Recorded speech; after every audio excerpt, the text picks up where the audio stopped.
The South Georgia Technical College Lady Jets basketball team is not from Lubbock, Texas, but it's become like a second home.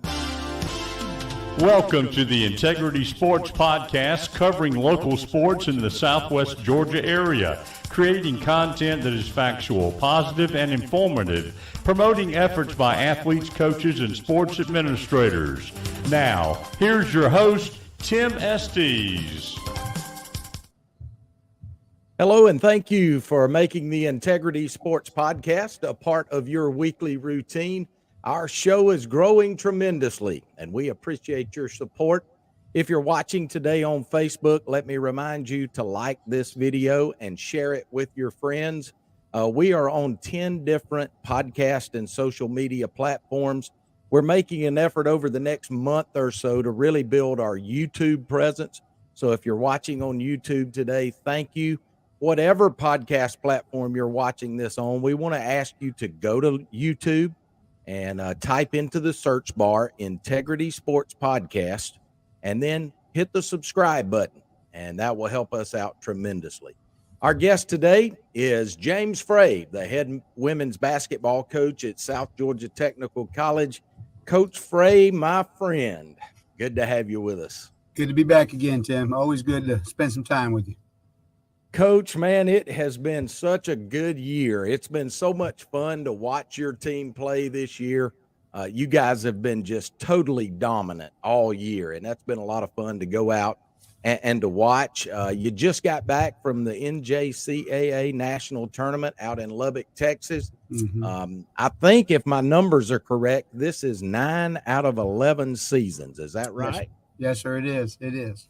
Absolutely amazing. And, I know that you go out there quite often. You may want to get a timeshare or something out there. It's funny. When we first started going, our first 2 years were in Salina, Kansas. And then the tournament moved out to Lubbock. And so it took me a little while to get my bearings about me and learn Lubbock's a big loop. They've got a loop that goes around it, and they got Marshall Sharp Freeway that goes through it. So basically, if you're going to get to anywhere, you're going to go off one of those roads. And the first few years, I kind of learned it. And now it's funny. I don't need GPS to get around that town very often anymore. It's pretty cool. That's right. Coach, you've been out there a lot. And I'm sure a lot of what you experience and your players experience is the same thing that you see every year. Mm-hmm. But tell us what may have been different this year. Well, I think from a basketball standpoint, going out as a number one seed and the number one team in the country is different. I don't care what coach says or what players, give you coach speak or player speak, and hey, it's just another game, blah, blah, blah. When you got that target on you, and everybody wants to beat the number one team, because heck, I've been hunting that team for years. It's different, and you prepare a little bit different. I think me as a coach, more than the players, probably put a little more pressure on themselves to want to do well not for me personally, for them and for this school. What I do is what I do, and I haven't changed in all these years, and I'm not gonna. So you really want to perform. I want to make sure I'm on my game for these kids and for this institution, and so that was my focus. But it was still fun. We had a good time out there. You go out there and eat different foods and get to spend a lot of downtime. You get a certain amount of practice time a day, and you get a lot of downtime where you really get to enjoy just company with your players and some of our fans and administration. It's just a good time. Coach, I kind of want to talk about that a little bit for our audience that's never experienced anything like this. One of the things I've done in my career, early on in my career, where I was at, we hosted the NCAA Division II College World Series for the men on the baseball side. Sure. And there's so much that goes on in the local committee to plan things for these teams. Definitely the purpose of your trip is basketball. We all understand that. But you talk about those downtimes. Kind of explain to folks some of the things that go on behind the scenes that your girls get to experience. Well, it's COVID changed some things for us. Pre-COVID, we always had a nice banquet, and it was, all the teams were there. We had a guest speaker who's usually someone from that area or someone that had a junior college background that had gone on and played at 4-year professional stuff. And so That was always a big night. That changed with COVID. We haven't had that since COVID. So it's more on us to try to find things that are fun in the community, find things that, take them to different places to eat they never would experience. Obviously, academics don't stop when you're out there. So you have study hall time set aside during the course of a day. We've developed relationships through the years with high school coaches out there. So most of us have to set our own practice times. So you get in touch with those coaches early. Usually you get an hour, sometimes an hour and a half. So, you get there 30 minutes early. Basically only a couple hours a day is spent physically with basketball. Now we do a lot of film. We do a lot of scout stuff. There's probably another 2 hours a day spent with film and scout stuff trying to get prepared. But, when it's all said and done, you got about 16 or 18 hours not including sleep that you're going to do stuff with them. And so, you like to leave it up to them. We're fortunate this year that our hotels are assigned based on seed. You don't pick them. And ours was the Overton downtown. And so you could walk to 50 places to eat from our hotel. And so, we walked a lot of places. We're directly across the street from Texas Tech, and a couple of us might have slid into their stuff and looked around a little bit, So, there's just little things. And then we try to find stuff in the evenings. Once games start, we'll go over and watch a couple games a day, try to get them. We had buys. So, we had some off days where we could go watch a couple games and kind of see the people we're going to play or just see, good competition. And so you do a lot of stuff just to keep them busy, eat a lot. We do eat a lot out there because you try to, maintain that balance of, making sure they got all the fuel they need. We drink a lot, you keep them hydrated, in preparation for games. And, Brian Davis, who's the best athletic trainer I've ever been around. Gotta agree with you there, Coach. Yeah. I've been in college athletics for 30 years, 33 years now, and have had a lot of athletic trainers. And Brian Davis flat out does the best job of keeping young people ready to perform, getting them back from injuries to perform, and then just being there as a rock for him. He is just so stable. And we were able to take Brian with us for the first time. His schedule worked out where we could take him with us. And so, they had a lot of individual time with Brian, treatments, stretching, all those things. We bring our treatment equipment with us, and so we have it at the hotels. And so having him there was huge for us. Brian Davis I could talk for days about what he means to me personally and to this program. And he was great to have out there. So all that stuff is tied together. And then we try to, infuse a little bit of Lubbock and the things that they have to offer, and, sites and things like that we can go see. Yeah. Coach, I know you've got several players. I know of 3 that prior to the trip had either signed or committed with somebody, some of those on the Division I level. But talk to us about this year's roster and where some of those girls may be going, and maybe some of them that weren't committed prior to the trip that now may have a chance. Yeah, it's I tell you, that is the greatest show for junior college women's basketball, because if there were probably 60 or 70 schools there, Division I all the way down to NAIA and D3. And if you play well out there, I've seen it both ways. I've seen players who've been borderline or pretty good players who have offers lose offers because they just go out there on the biggest stage and don't perform. And that's a risk that schools aren't willing to take. And then you have some people who are borderline who go out there and really perform well against the top competition, and they earn, extensive interest. Fanta Gassama had signed early with Cincinnati with us. Cincinnati had a coaching change. A lot up in the air with Fanta right now. She may reopen her recruitment just because she was committed to other people. That's the discussion we've been having since Tuesday. So we'll continue to have that in the next day or two and figure out her path. Luce Rosing, our point guard, is committed to New Mexico State, and she'll sign there any day now. It's almost April. April signing period is coming. Alexia DeZico has more offers than I can carry in a sack. Yeah. And she took one visit in the spring or in the fall, and she said, "Coach, I want to wait till after the season. I want to dedicate myself to making sure I'm as good as I can be." She stood by that the whole way. We sat down yesterday and put a list of about 30 schools on a paper that she was reading to me off the computer. And we came up with four more she's going to visit. So she's going to take her visits in the next 3 weeks and make a decision. Luana Liete is another young lady with Division I offers who's got to go through the visit process now. She's got 2 or 3 visits she's about to take.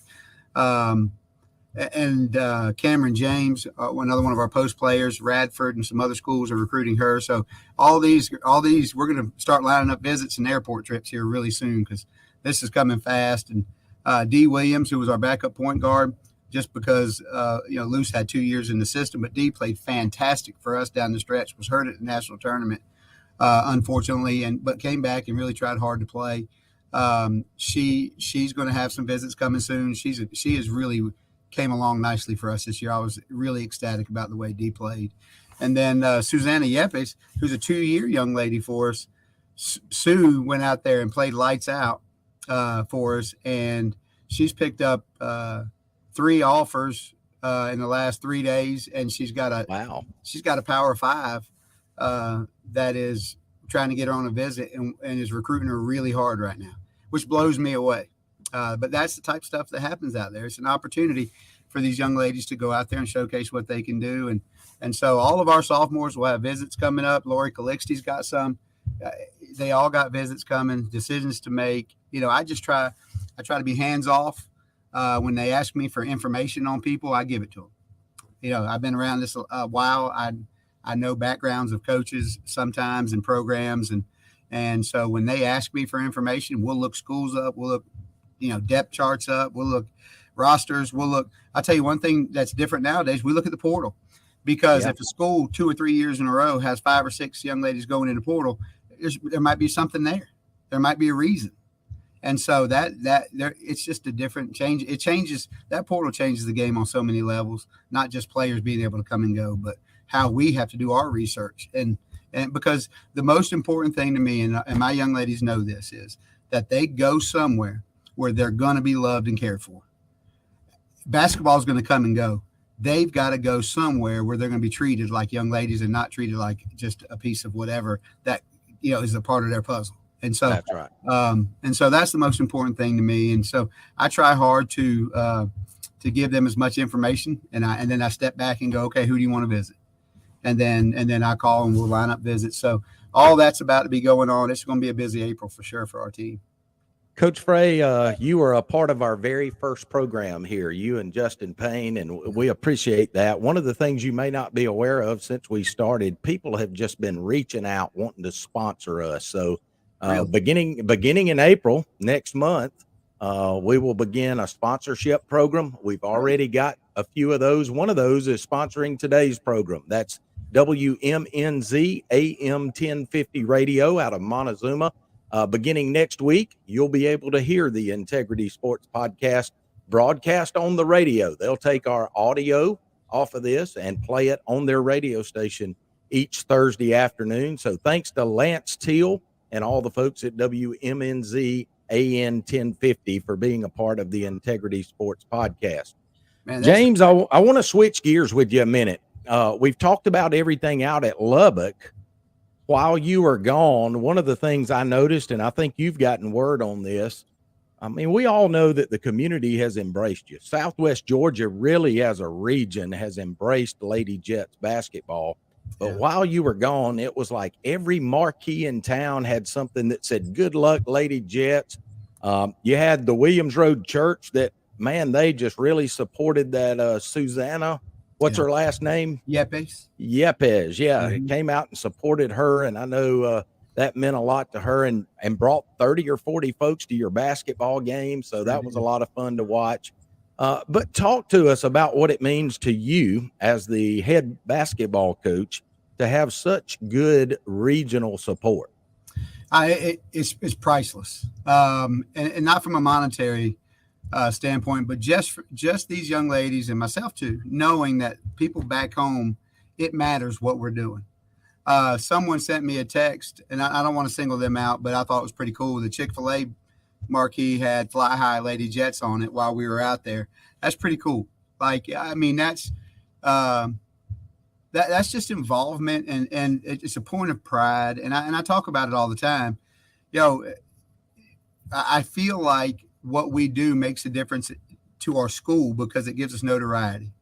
But it also helps, and we've had some pretty famous people come from Americus, Georgia. Let's don't. You got that Sumter right. County's had some big time folks, from presidents to professional coaches and athletes, and so for it to be a small rural town, it's got some history, and so I think it's really cool that we get to be a part of something else that they're proud of. That the way we carry ourselves and the way we act in the community and the way when we go on the road, people respect us. That is really cool. And I'm glad that businesses and individuals and people embrace us, because if we didn't act right and we weren't carrying the banner the way we should, people don't want to associate with that.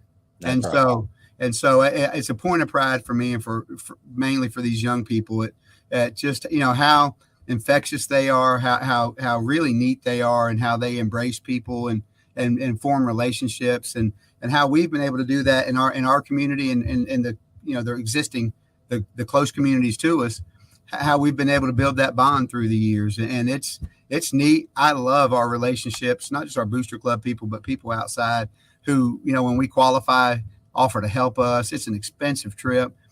It's amazing how this small area rallies behind us, and it's invaluable to me. Coach, when you get to the level of national prominence like South Georgia Tech Lady Jets basketball has reached now, it's really bigger than players and coaches. You got to have support people in place. And you mentioned Brian Davis, your athletic trainer, earlier. I think about folks like Terry Battle and Martha Arrington, and I'm sure I'll leave some folks out, but talk to us a little bit about the importance of those folks on your support staff. Well, the first person you talked about was Terry, and Terry, it's funny because I give Terry a hard time. We've got a fun relationship, and she's our administrative assistant, and she does, I forgot exactly what her title is, but that's what she does. I told her when we worked everything out years ago, I said, your number one job is to keep me out of trouble. Yeah. So you make sure that the things I'm supposed to be doing and places I'm supposed to be, that I'm there. And then we'll worry about everything else after that. But she does a tremendous job of monitoring academics for all of our athletes, of game day preparation and setup. She handles all our scores tables and officials and all that stuff. She does all that stuff in season. At a season, again, she handles all of our, making sure our academic grade checks. We do every 4 weeks, we do grade checks to make sure our young people are in class doing what they're supposed to do, when it's supposed to be done. She handles all that, and she gets us that information. She does a ton of work with our booster club. And you mentioned Martha Arrington, who's the president of our booster club. That's Terry's mother. And it's a layman's work. She is behind the scenes. When we went out to Lubbock, and this has happened the last 3 or 4 years, they drive out. And so all of our gear, with the last end of practice, we always practice in old stuff because all of our gear is shipped with them. Uniforms, balls, practice balls, cones, rehab equipment, our training bags, everything goes out with them. So we don't have to deal with shipping it, and it saves us money. And so they take on that responsibility, and they always get there right when we get there. And then they drive it back. And so, they just do so much behind the scenes, run our hospitality rooms during the season for events. It's just incredible. And then, you go from there, you can walk it right up the ladder. Sue Ann Bird and her staff, right, handle all of our video stuff, our print media stuff. Pat Peacock does videos for us that you can go on YouTube and watch. They do a tremendous job of marketing our young people. And I thought that was a big pickup a few months ago when they got Pat Peacock to go along with Sue Ann Bird. You couldn't ask for two better people at any level, much less the junior college level. No, the stuff, and Pat, I think, is in his second year now. But that being said, like the preseason stuff that we get, the videos that we put out, the introduction stuff to our teams, and just all year long, the stuff that he and Miss Sue Ann do for us is incredible. And so there's not enough thank yous to go around for that. And that's all the way out to the national tournament. Miss Sue Ann is at the national tournament, does all our marketing stuff out there. Dr. Watford is so supportive, and his wife, Miss Barbara. I mean, they are at all our games. If he doesn't have work stuff, he's here. He's there. He travels with us, not with us, but he goes to games. They're out in Lubbock. They are so involved with our young people, and there's not a lot of places where a student athlete can go up to the president and say, "Hey, Dr. Watford," he's going to call him by name and sit down and have a conversation with him, Right.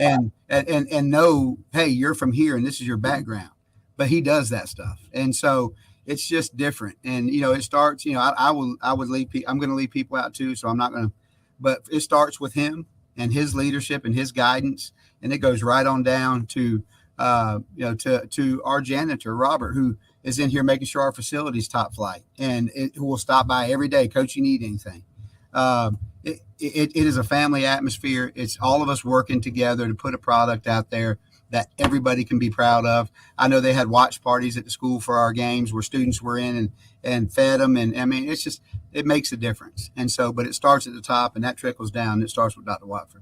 Coach, one of the things you mentioned was Terry and her mother saving you some money by taking a lot of that stuff out there. I'm sure a trip like this costs thousands and thousands of dollars, and you don't get any state funding for that. Right. So how do you get the funds needed to go out on a trip like this? Well, Dr. Watford has a national tournament fee, a fund that he sets aside every year in case we were to make it. It doesn't cover everything, obviously. I mean, he's got a lot of responsibilities. But our booster club chips in and does a tremendous job. And it's funny because we'll have our regular booster club folks, and once one of us qualifies for a national tournament, we'll have 2 or 3 different businesses around our community that'll call and say, "Hey, I need you to come by and pick up a check." And I'm talking about $2,000, $2,500 checks. Yeah. That are just amazing, and they just support us so much. And in the last few years, the amount that this trip has gone up about 25%. The cost of this trip. We spent nearly $26,000 in flights and hotel rooms alone. Wow. And we're locked into 10 hotel rooms at their rate. I mean, we can't do anything about that. We can not go, but that's not an option. So, and everybody knows what airfare is right now. And we got our tickets early. Like we got them 3 weeks earlier than we usually get them. It's just, with inflation and the way our economy is, everything's more expensive. And so people just rally around and help, and we just make it work. And were it not for our community and our booster club and our president's dedication and commitment to us, we couldn't do it. And so we just make it work. Coach, it's always a pleasure to have you on our program and to interact with you in our community. You have embodied what this program is about, integrity, and we just thank you for the way that you've operated the South Georgia Lady Jets. Anything else you'd like to say before we sign off? I just thank you to you, and thank you for this podcast. I've watched every one of them. I am a subscriber on YouTube. Thank you. Yes, sir. And I watch every single one of them. I just appreciate you.